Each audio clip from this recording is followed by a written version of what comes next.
Muy buenas, soy Marcos Vázquez y os doy la bienvenida a una nueva sesión de preguntas y respuestas aquí en Radio Fitness Revolucionario. La semana pasada estuve de viaje en Cádiz y Murcia, me saludasteis muchos por la calle, algo que siempre agradezco, aunque no deja de resultarme extraño.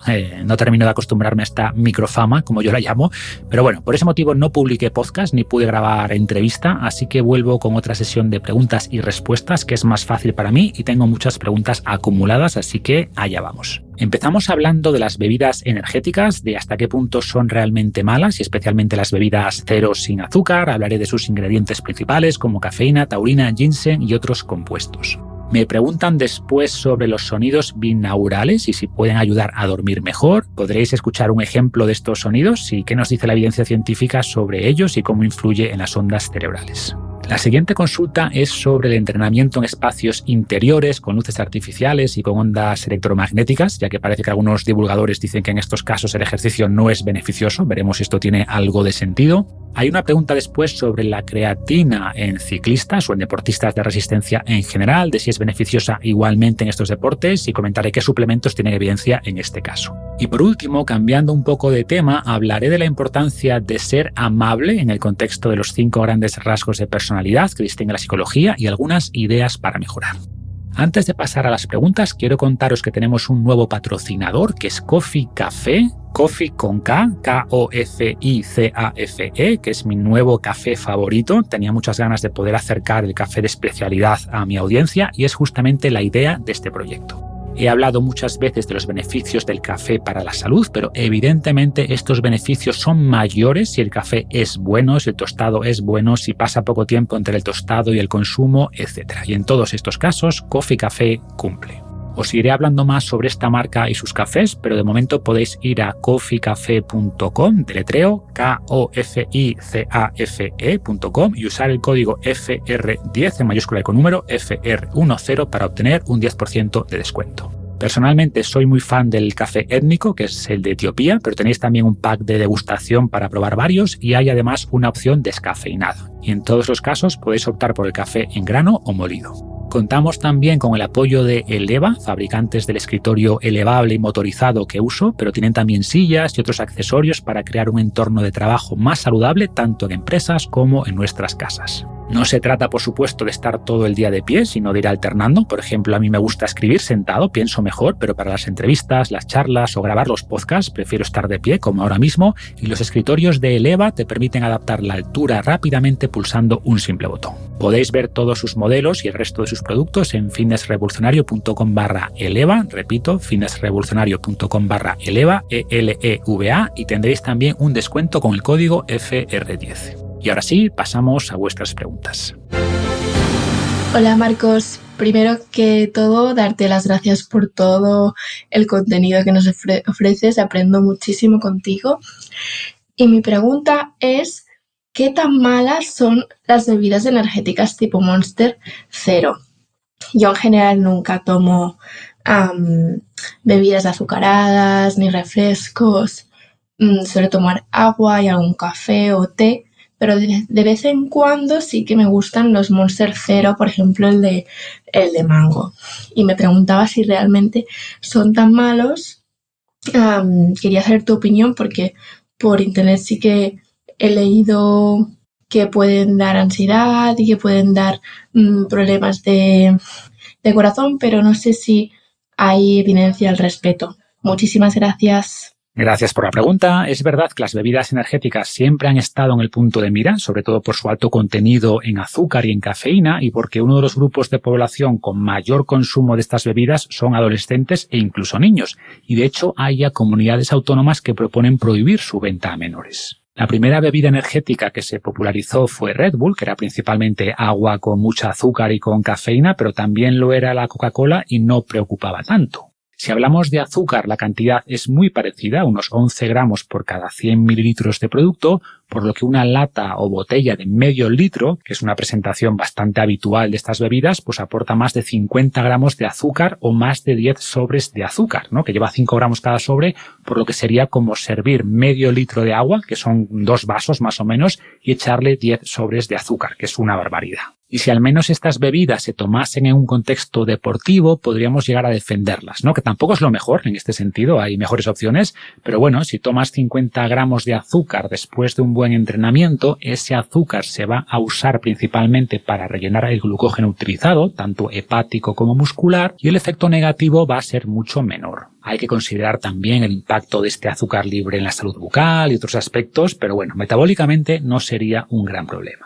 Sin embargo, estas bebidas se usan muchas veces para estudiar o en entornos recreativos o peor, para mezclar con bebidas alcohólicas y aquí ese azúcar es mucho más dañino. Y de hecho, dado que la cafeína de la que voy a hablar ahora enmascara los efectos depresores del alcohol, ¿no? Como sueño o cansancio, el riesgo de intoxicación etílica aumenta.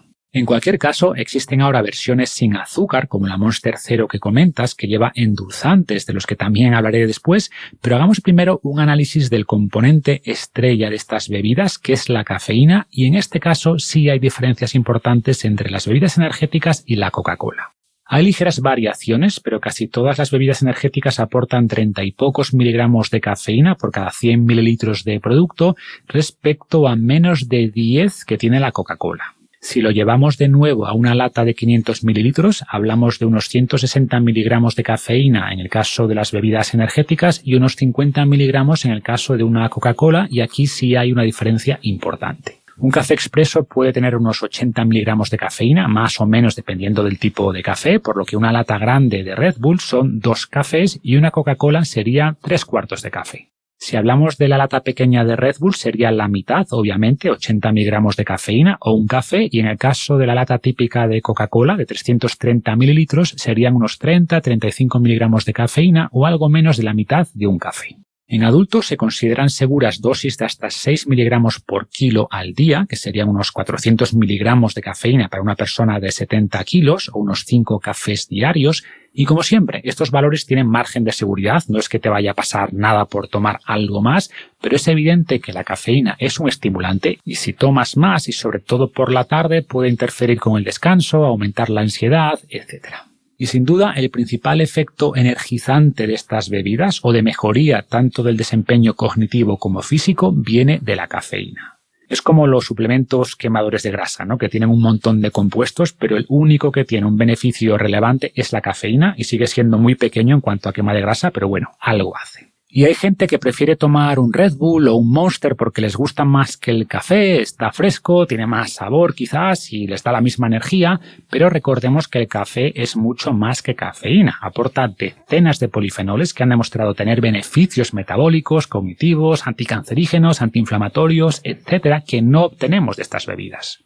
Pero sigamos con el análisis de sus ingredientes y hablemos, por ejemplo, de los endulzantes que suelen combinarse en estas bebidas, y el Monster Zero usa eritritol combinado con sucralosa y acesulfamo K. Tengo un vídeo detallado donde hablo de estos endulzantes, así que no me voy a extender ahora, pero como conclusión no me preocupan si hablamos de un consumo bajo. El riesgo principal de estos endulzantes viene de su impacto en la microbiota, en nuestras bacterias intestinales, más algunos edulcorantes que otros. Personalmente, el eritritol y la stevia me parecen los más seguros, pero como digo, en cantidades pequeñas o lo que hay en una lata de Monster Zero, si es todo lo que tomas al día, no supone un problema.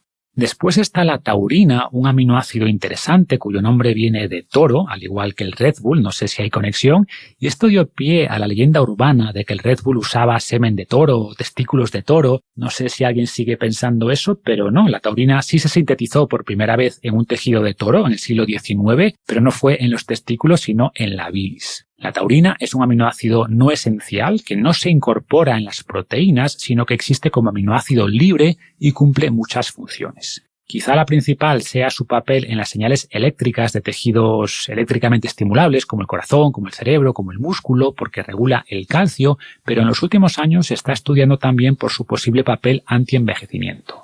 Parece reducir el estrés oxidativo y la glicación de proteínas, mejorar la sensibilidad a la insulina y en el contexto deportivo podría mejorar la recuperación muscular. En cualquier caso, seguramente las bebidas energéticas llevan taurina por su efecto a nivel del sistema nervioso central y algunos estudios sí muestran un efecto sinérgico de la cafeína y la taurina a nivel cognitivo. Una lata de Red Bull o de Monster llevará como 1 gramo de taurina o algo más, dependiendo del tamaño, que es una cantidad segura y que se usa en muchos estudios. Otros usan niveles algo superiores y la evidencia es todavía escasa, es débil, sobre todo en personas que ya consumen suficiente taurina en su alimentación normal. Esta taurina está presente sobre todo en productos animales, pero bueno, si hablamos de seguridad, es segura y no tiene ningún problema. Y actualmente se sintetiza en el laboratorio, así que no hay nada de toro en estas bebidas. Siguiendo con compuestos funcionales, en menor cantidad tendríamos el Panax Ginseng, que es otro estimulante con mucho menos efecto que la cafeína en este sentido, pero que sí tiene algunos beneficios y no se han visto tampoco contraindicaciones en dosis bajas. Tiene vitaminas del grupo B, que son importantes para el rendimiento mental, para prevenir la fatiga, pero que seguramente no tengas deficiencia de ellas y no aporten gran cosa. Tiene también L-carnitina, que no hacen gran cosa, pero tampoco son malos.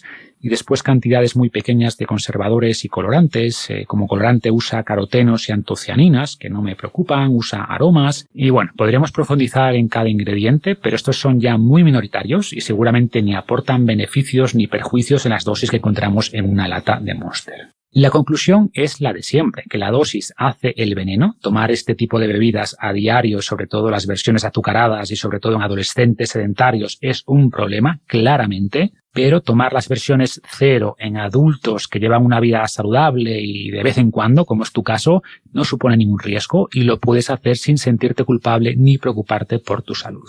Evidentemente es mejor tomarte un buen café como Coffee Café, aprovecho para recordaros a nuestro nuevo patrocinador, pero un Red Bull 0 o un Monster 0 de vez en cuando no debe preocuparnos. Hola Marcos, mi nombre es María.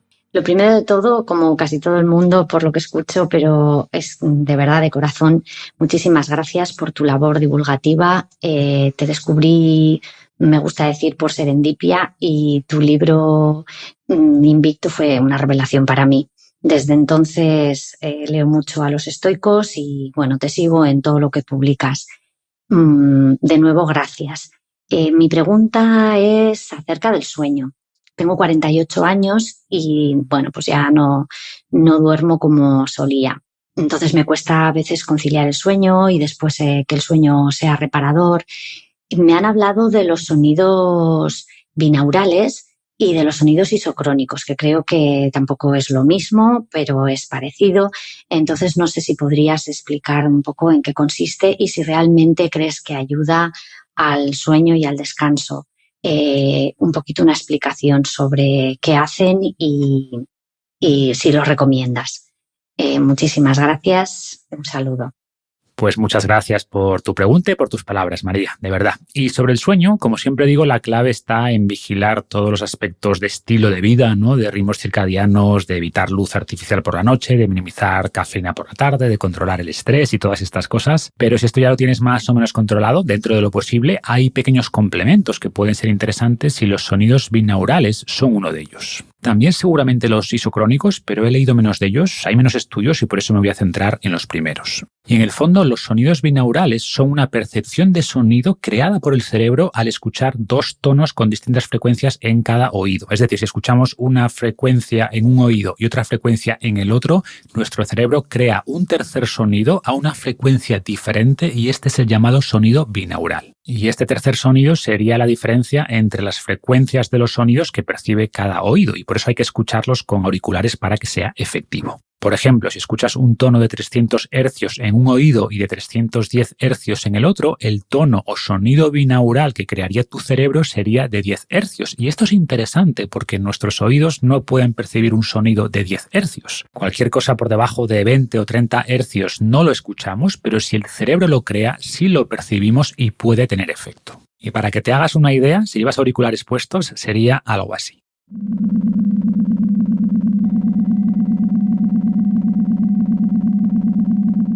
Y el objetivo tanto de los sonidos binaurales como de los isocrónicos o del llamado también ASMR es el mismo y tiene que ver con alterar nuestras ondas cerebrales para cambiar nuestro estado mental. Y esto es lo que escribo, por ejemplo, en mi libro Saludablemente sobre las ondas cerebrales.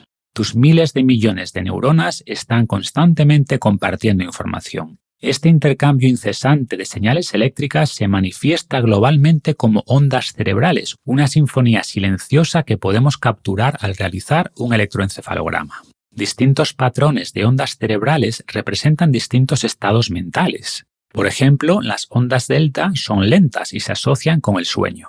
Las ondas zeta, también lentas, son más prominentes en las primeras fases del sueño, aunque se ven también en personas con algún trastorno cerebral. Cuando estamos despiertos, destacan las ondas beta asociadas a estados de alerta y resolución de problemas. Representa un estado de vigilia normal, pero en exceso se asocia a ansiedad e insomnio. Debemos intentar compensarlas con estados alfa asociados a relajación, calma y creatividad. Distintas partes del cerebro pueden estar emitiendo distintas frecuencias, pero dependiendo de nuestro estado general, unas destacarán sobre las demás. Y volviendo a los sonidos binaurales, se ha visto que en función de la frecuencia del sonido binaural producido por tu cerebro, se puede facilitar más la producción de unas ondas cerebrales que de otras. Por ejemplo, las ondas delta son las más lentas, como decía, con una frecuencia de menos de 4 Hz, y tenemos efectivamente algunos estudios donde se ve que al producir este sonido binaural, creando una diferencia de 4 Hz entre los sonidos que recibe cada oído, las ondas cerebrales tienden a sincronizarse con esta frecuencia y a facilitar ondas delta que propician el descanso. O se han usado también sonidos binaurales de más frecuencia para activar más las ondas beta de vigilia y se ha visto que mejora un poco la memoria y algunas personas usan estos sonidos para estudiar. En resumen, no es una magufada, sí tiene cierta lógica y cierto respaldo tanto fisiológico como experimental, pero existen todavía pocos estudios y el efecto es pequeño. Es decir, que nadie espere que su rendimiento al estudiar se vaya a disparar con estos sonidos o que se vayan a quedar dormidos rápidamente y a descansar súper bien por usarlos. Pero bueno, sabemos que la música en general impacta nuestro estado de ánimo, que nos puede dar energía o que nos puede calmar según el ritmo de esta música. O también he hablado del ruido blanco, que podría también ayudar a dormir mejor en ciertos casos. Y dado que estos sonidos binaurales son una intervención de bajo coste y bajo riesgo, por no decir nulo, pues puedes probar durante unos días, unas semanas, a ver si te funciona. Y en el peor de los casos estarás igual y con un poco de suerte quizás tengas una herramienta que pueda ayudarte, aunque sea un poco. Hola Marcos, ¿qué tal? Buenos días. Muchas gracias por tu contenido, por tu trabajo y felicidades.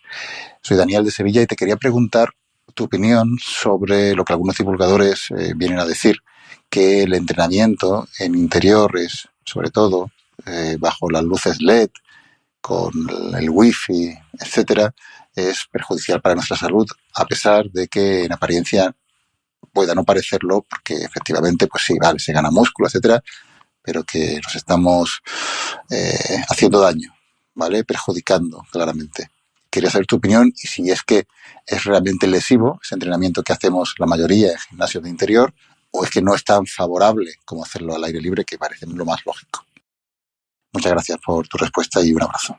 Gracias por tu pregunta, Daniel, y me cuesta creer que haya divulgadores que hagan afirmaciones tan absurdas como esa, la verdad. Desde luego es una señal de alarma si alguien dice realmente que es dañino hacer actividad física en interiores o si hay wifi cerca, solo refleja o mucha ignorancia o ganas de asustar, la verdad. Bastante cuesta ya convencer a la gente de que haga algo de ejercicio como para además añadir limitaciones, ¿no? En plan, hay que entrenar en la naturaleza, los días soleados, donde no haya cobertura de móvil, pues al final la gente va a entrenar 3 días al año. Fuera bromas, es absurdo pensar que por entrenar en interiores o con luces artificiales que ese ejercicio deje de ser beneficioso. No tiene ninguna lógica, pero evidentemente no es lo óptimo. O sea, si entrenas al aire libre por la mañana vas a recibir luz natural, que es importante para sincronizar los ritmos circadianos, para reducir el riesgo de miopía. Si hay algo de sol vas a sintetizar vitamina D y óxido nítrico y el efecto del entrenamiento se potencia, ¿vale? Esto es cierto, pero si solo puedes entrenar a las 6 de la mañana en tu casa, que es todavía de noche, o a las 8 de la tarde en el gimnasio, que es también de noche, ahora en invierno,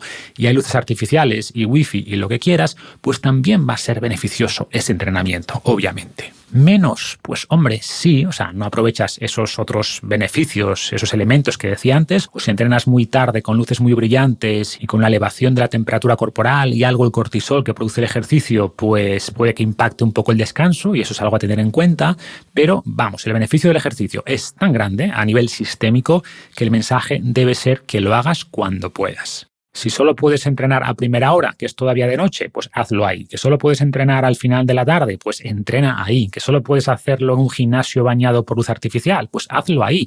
¿Es lo óptimo? No, no es lo óptimo, pero como siempre digo, no dejemos que lo perfecto sea enemigo de lo bueno. Muchos estudios sobre los beneficios del ejercicio se hacen en entornos súper artificiales, en laboratorios, conectados a máquinas con electrodos, con luces artificiales, con electromagnetismo de todo tipo, mucho más que en cualquier gimnasio, y los beneficios observados son igualmente muy claros. Así que menos tonterías y más ejercicio. Hola Marcos, mi nombre es Brian y soy ciclista aficionado desde hace años. Suelo entrenar por encima de las 420 horas de bicicleta al año y lo combino con una sesión de fuerza a la semana, a veces 2 cuando no puedo hacer tanta bici. Aunque sé que tienes contenido sobre la creatina y bastante, además, mi duda está en su uso de este suplemento aplicado en los deportes de resistencia.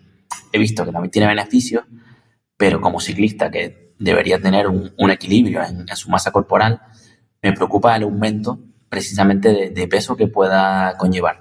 No sé si podrías aportar algo más de información sobre la creatina aplicada al deporte de resistencia y, en este caso, cuáles serían los mejores suplementos para el deporte de resistencia. En este caso, el que practico yo, que es el ciclismo, y además de larga duración, con pruebas incluso de hasta 8 horas. Muchas gracias.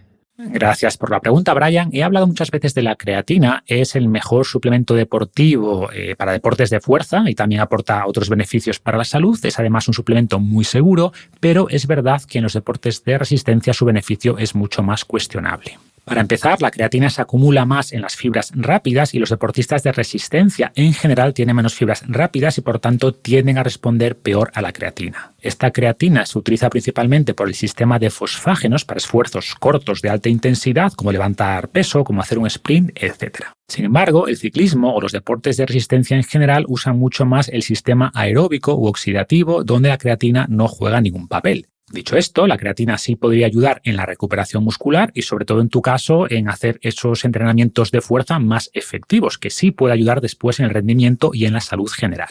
El problema principal, como bien indicas, es que al empezar a suplementar con creatina puede aumentar el peso corporal entre medio kilo y kilo y medio, es bastante individual y ese peso adicional puede lastrar el rendimiento de un ciclista. Y hablamos de agua, no de grasa. Al final la fosfocreatina se almacena unida a agua y eso causa el aumento en la retención de este líquido, que para nada es malo y estéticamente puede hacer que el músculo se vea algo más grande, que es otro efecto deseado por la mayoría de personas, pero que un ciclista pues es un peso inútil, entre comillas, porque esa fosfocreatina no va a aportar mucho en su deporte principal. Hay aquí un matiz, sin embargo, y es que se ha visto que la creatina puede aumentar la capacidad del músculo de captar glucógeno, que sí sería relevante también en ciclistas. Y si revisamos los estudios, vemos en general que la suplementación con creatina mejora el rendimiento de ciclistas de pista, ¿no? En contrarrelojes cortas de pocos kilómetros o de persecución, que son competiciones mucho más explosivas, pero no se ve beneficio en pruebas de ciclismo de ruta de más de 1 hora de duración. Dicho esto, tampoco se ha visto una penalización en el rendimiento y quizá lo malo que supone por el aumento de peso lo compensa por otras vías, ¿no? O de hecho en los estudios se analiza el efecto promedio, pero podría ser que en algunas personas, en algunos casos, haya un beneficio y en otros un perjuicio, porque no todo el mundo responde igual, obviamente.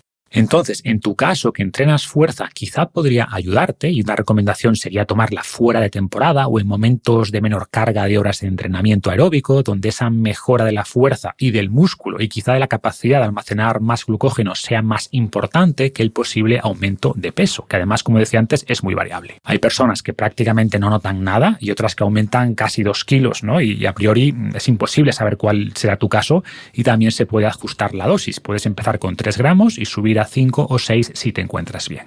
Y respecto a tu segunda pregunta sobre suplementos para deportes como ciclismo en pruebas de más de 6-7 horas, te diría que los que tienen más respaldo son los carbohidratos en sus diferentes formulaciones, con el ratio adecuado de glucosa y fructosa, también la cafeína, sin duda. Más recientemente se están estudiando los nitratos, principalmente a base de extracto de remolacha en dosis de 300-600 miligramos 2-3 horas antes de la sesión y también durante la sesión en tiradas largas. Yo he probado varios, me gustan los de Fit Rabbit de conejo en forma, que no me pagan nada, pero se preocupa mucho de que el producto tenga la cantidad adecuada de nitratos. También está el bicarbonato de sodio, es interesante, aunque menos en deportes puramente aeróbicos. Iría por ahí, no hay mucho más y tengo artículos de todo esto que podéis buscar en el blog para profundizar en cualquiera de ellos. Hola Marcos, soy Paul, soy de Costa Rica y primero que nada quiero agradecerte y felicitarte por los libros. En general todos los he leído y los he aplicado desde hace 4 años hasta el día de hoy Y si me comparo conmigo mismo el de hace 4 años, puedo ver que tenía un crecimiento exponencial tanto físico como mental. Mi pregunta es la siguiente. En una frase que leí de tu libro Invicto, Séneca dice que es agradable ser importante, pero más importante ser agradable. Extrapolando esa frase con la vida real, me he percatado que es cierto. Las personas agradables tienen más oportunidades, más facilidades para recibir favores y ayudas e incluso llegar a tener puestos socioeconómicos elevados. Quería saber cómo puede ser una persona agradable, ya que en mi caso soy algo tímido e introvertido y por lo general me cuesta sonreír. Eso sería. Muchas gracias. Muchas gracias por la pregunta, Paul, y me alegro de que hayas mejorado en todos los aspectos gracias a mis libros. Estuvimos en Costa Rica hace unos años y nos encantó, así que un honor tener seguidores por ahí. Sobre tu pregunta, es muy interesante. Digamos que hay cualidades que nos ayudan en la vida, algunas de las cuales son muy innatas, como la inteligencia, pero hay otras mucho más moldeables, sabiendo que todas tienen un componente genético y otro que podemos desarrollar. Respecto a ser agradable, tendríamos que aterrizar más este rasgo para hablar con más propiedad y en psicología lo más cercano sería la amabilidad. La psicología reconoce 5 grandes rasgos de la personalidad, que a su vez se subdividen en características secundarias, y estos 5 grandes rasgos serían apertura a la experiencia, conciencia o responsabilidad, extraversión, neuroticismo y amabilidad. Y en todos ellos podemos identificar un espectro. Por ejemplo, dices que eres introvertido, pero fíjate que esto es un rasgo distinto de la amabilidad. Puede ser introvertido y amable o extrovertido y poco amable. Y es evidente que tu presencia, tu apariencia física condiciona cómo te perciben, al menos en la primera interacción, en la primera impresión, y sabemos que sonreír más y que mirar a los ojos de manera natural, no fijamente, pues aumenta esa percepción de amabilidad o de parecer agradable, y es algo que puedes trabajar, obviamente, pero es un rasgo de personalidad diferente. La amabilidad a nivel de psicología y por donde iban también los estoicos tiene más que ver con la empatía y con la cooperación. Es decir, se trata de ser bueno entendiendo las emociones y las necesidades de los demás, de trabajar bien en equipo favoreciendo la colaboración, preocuparse de que todo el mundo se sienta incluido y valorado. Va por aquí y esto tiene mucho más que ver con tus actos hacia los demás, que con si eres más o menos introvertido o si sonríes más o menos, que ayuda, ¿no? O sea, si estás muy encerrado en ti mismo vas a prestar menos atención a las necesidades de otros, pero la clave es cómo te perciben los demás en este sentido. ¿Eres alguien con quien es fácil trabajar, que piensa en los demás, que es empático, o que busca por el contrario siempre su propio interés, que es hostil, que es conflictivo a la hora de trabajar en grupo, etcétera? Y yo he trabajado con gente muy introvertida, pero muy amable, y al revés, ¿no? Con gente muy extrovertida, pero tremendamente egoísta y conflictiva. Entonces, como decía, son 2 cosas distintas. Y como todo, los extremos suelen ser malos. Ser poco amable va a reducir tu satisfacción vital y tu capacidad de conectar con los demás, pero ser demasiado amable hasta el punto de preocuparte más de todo el mundo que de ti mismo tampoco es bueno. Es ese altruismo patológico que comento en Invicto que termina generando resentimiento y que hace que algunas personas se aprovechen de ti. Entonces, como todo, hay que ser amables, agradables, intentar ayudar honestamente a los demás, pero sabiendo también poner límites y entendiendo que tenemos una responsabilidad con nosotros mismos y con satisfacer nuestros propios intereses vitales.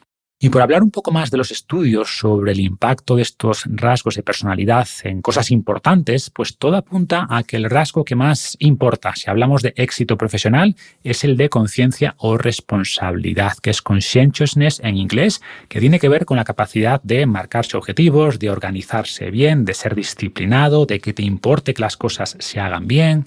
Pero un estudio reciente, en realidad un metaanálisis de muchos estudios, concluyó que la amabilidad, que es agreeableness en inglés, no de ser agradable, se asocia también con buen desempeño laboral, aunque menos que la responsabilidad, pero se asocia con más satisfacción vital, quizá por esa mayor capacidad para sentirnos valorados por los demás, porque saben que somos cooperativos y que nos preocupamos por el grupo. Espero que te haya servido esta respuesta y antes de despedirme, relacionado con este tema, voy a recordar un mensaje de mi newsletter de hace un tiempo y os recuerdo que os podéis suscribir gratis en fitnessrevolucionario.com/lista, repito, fitnessrevolucionario.com/lista y hacía un resumen de un discurso que pondré después completo. Y el discurso empieza con esta cita. Cuando estoy a punto de hacer algo, me pregunto, ¿haría esto un idiota? Y si la respuesta es que sí, entonces no lo hago. Dwight Schrute. Esta idea es muy útil, pero solo si eres capaz de elegir al idiota adecuado con el que comparar. Y esto no es fácil porque algunos idiotas parecen muy listos, te pueden engañar con palabras y artimañas, algunos pueden incluso ser elegidos como presidentes. Por eso, para tener éxito en esta vida debes desarrollar un buen detector de idiotas. Y el mejor indicador de idiotez es la crueldad. Las personas que tratan mal a los demás están dominadas por su lado más animal. Por el contrario, necesitas inteligencia para mostrar compasión y empatía. Con frecuencia, la persona más amable de la sala es la más inteligente. Y no sé si es del todo cierto, pero es el argumento de este discurso con el que me despido y merece la pena escucharlo. Muchas gracias y hasta la próxima. Whenever I'm about to do something, I think, would an idiot do that? And if they would, I do not do that thing. Dwight Schrute. The entire efficacy of this incredibly useful piece of information hinges upon your ability to pick the right idiot. I wish there was a foolproof way to spot idiots, but counterintuitively, some idiots are very smart. They can dazzle you with words and misdirection. They can get promoted above you at work. They can even be elected president.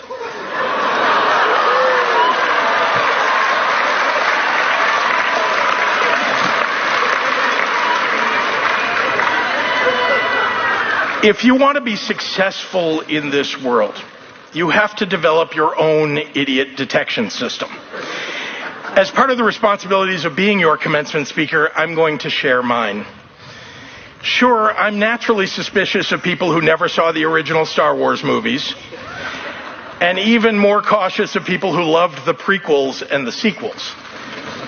But I admit this is not a reliable idiot indicator. No. The best way to spot an idiot: look for the person who is cruel. Let me explain. When we see someone who doesn't look like us, or sound like us, or act like us, or love like us, or live like us, the first thought that crosses almost everyone's brain is rooted in either fear or judgment, or both. That's evolution. We survived as a species by being suspicious of things that we aren't familiar with. In order to be kind, we have to shut down that animal instinct and force our brain to travel a different pathway. Empathy and compassion are evolved states of being. They require the mental capacity to step past our most primal urges. This may be a surprising assessment because somewhere along the way in the last few years, our society has come to believe that weaponized cruelty is part of some well-thought-out master plan. Cruelty is seen by some as an adroit cudgel to gain power. Empathy and kindness are considered weak. Many important people look at the vulnerable only as rungs on a ladder to the top. I'm here to tell you that when someone's path through this world is marked with acts of cruelty, they have failed the first test of an advanced society.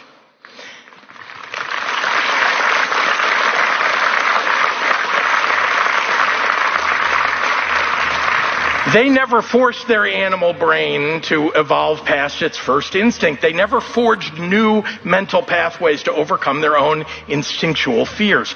And so, their thinking and problem solving will lack the imagination and creativity that the kindest people have in spades. Over my many years in politics and business, I have found one thing to be universally true. The kindest person in the room is often the smartest.